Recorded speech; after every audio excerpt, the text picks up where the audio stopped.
Where's Hal, everybody, and welcome to yet another video. Now then, I have no idea if anybody in my audience, within my subscriber count, has any idea of the fact that there is this new Batman comic book called The Absolute Batman, and apparently it has become a huge thing in the last couple of days since it came out, and the creator, Scott Snyder and Nick Dracota, they had made a huge promotional campaign around it, because if you know the situation around the US funny pages, the Yankee funny pages hasn't been as bright as it was more than 20 years ago. People simply reading less and less and less, and of course there is this little fact that a little bit of this extreme activism has entered the scene for a little bit, such as it did in many other spheres. Not in 100% of the cases. I'm always a proponent of being 100% objective, and the fact that not everything is black and white all the time, and that there are many shades of grey. Now, as far as the graphic novel medium of the 21st century, especially the last 5 years, I have recorded many reviews on this channel of books that are actually good, so I'm not one of those people who are saying comics are dead. They are not. There are good things and bad things, and there are periods of time when the bad things prevail over the good things, and that has been the case in the last 5 years. But apparently this was to be like the new thing, so they have rebooted DC Comics, they have rebooted their entire line again, and apparently they're going to have like the mainstream universe and then the absolute universe, which is going to be like an alternative universe. Nothing new. Absolutely nothing new in like the world of graphic novel medium, the American one. There has been a multiverse of one sort or another in DC or Marvel since forever, basically. But so this is another reboot, another like new Batman starting. So I've read it digitally, of course. Me being from the Czech Republic, I mean, I don't have any chance to get those single comic book floppies issues like very soon, and I think it's a Batman comic book. Now, as far as American comics and superheroes, you might have noticed that I kind of gave up. I have given up on them. I just suffer from superhero fatigue. I read European comics, things like that. But I've also read enough of them throughout my life, thousands upon thousands upon thousands of pages, to know that this is just another Batman story. Now, there are so many versions. If you just looked at the shelves below there, you can see like 3 entire shelves, just Batman collected editions, and each and every single one of them is a different take on Batman. By one author or another, by one artist or another. It's very much different from what I talk about a lot on this channel, which is a novel written by one man with one vision, and then of course when it is reinterpreted incorrectly in one adaptation or another, I am dissatisfied with it. It's very much different with the comic books, because precisely because of that reason, there are as many versions of Batman as there have been creators that worked on that character.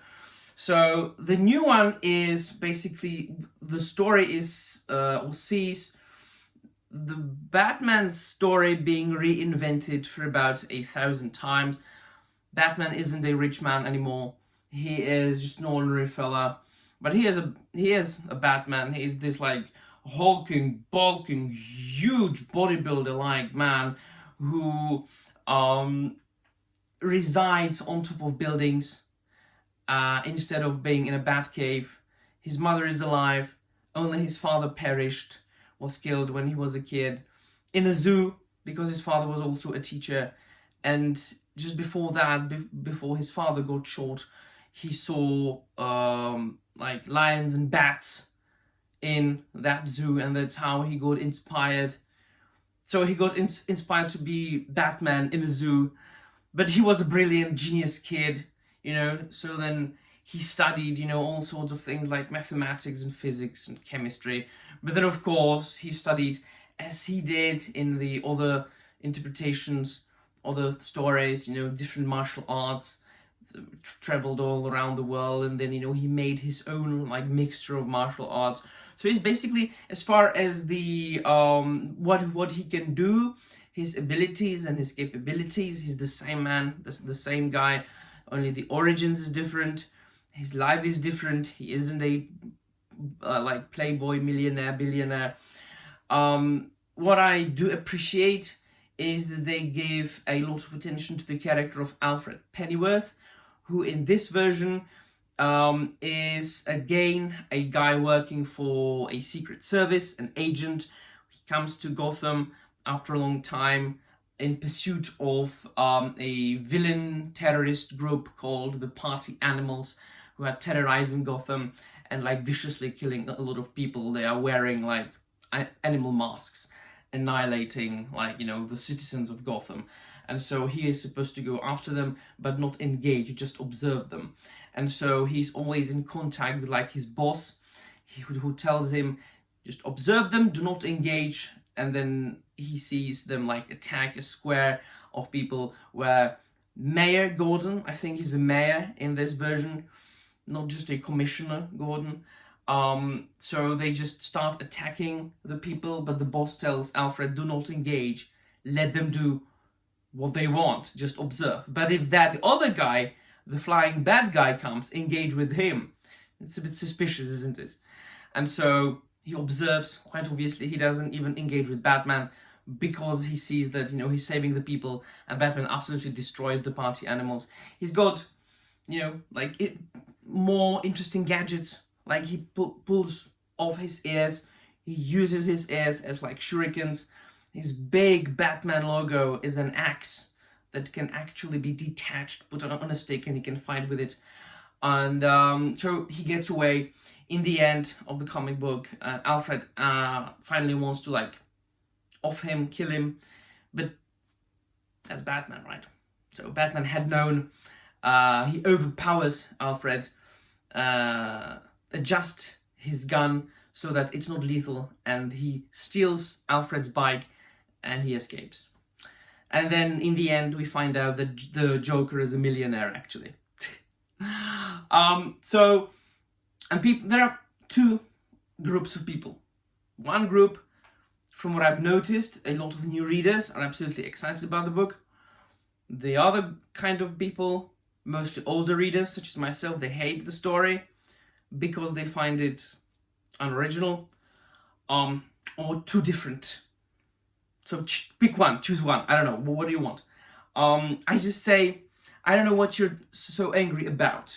It's no different from any other reinvention of Batman that I have read in my life. As I said, there are as many versions of Batman as you know how many creators there are. And besides that, there was this line in the 90s in DC Comics that was called the Elseworld, or even it started in the 80s, and that dealt precisely with those stories that were not a part of the mainstream universe. It was always something different, always something fresh, always something like new. And so, yeah, this is precisely that. It's a new story about Batman with some new facts. His life has been changed. His origin story has been changed. Everything has been tweaked a little bit, as if it was a part of a multiverse that a lot of people, a lot of normies know from the movies today. More so from Marvel films, because they have taken advantage of this multiverse thing more than DC did. But you know what I'm talking about. So the final thoughts are, it was alright. It wasn't a groundbreaking, huge, awesome something that the creators had been talking about before its release, but it is very far from being bad. And I mean, if you're into funny pages, go get it. It's good. It's fine. I'm not going to continue reading it because not because it would be bad, but because I'm just done with American comic books. But about superheroes, you know, blokes in tights. So that's just my view. Let me know in the comments down below what you think. That'll be all. Thank you very much for watching, and I'm out of here.